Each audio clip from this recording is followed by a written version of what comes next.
Colonel सूफिया कुरैशी के खिलाफ इंतहाई शर्मनाक बयान देने वाले मध्य प्रदेश के वजीर विजय शाह ने एक बार फिर माफ़ी मांगी है। उन्होंने दावा किया कि उनका बयान एक ज़बानी गलती यानी लिंग्विस्टिक मिस्टेक थी और उनका मकसद किसी की तौहीन करना नहीं था। विजय शाह ने कहा कि उनके बयान को सियाक़ो सबाक़ से हटाकर पेश किया गया, जिससे गलत फहमी फैल गई। उन्होंने अपने बयान पर अफसोस का इजहार करते हुए कहा कि वो फ़ौज और उसके अफसरान का एहतराम करते हैं।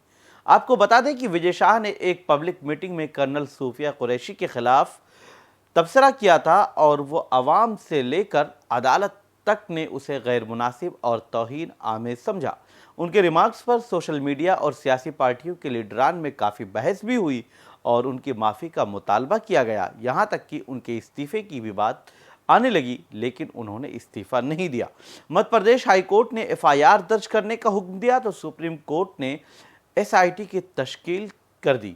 बहरहाल विजय शाह ने इस मामले पर तीसरी बार माफ़ी मांगी है, लेकिन अभी मामला अदालत में है और SIT की जांच के बाद इस पर क्या फैसला आता है, ये काफ़ी अहम होने वाला है।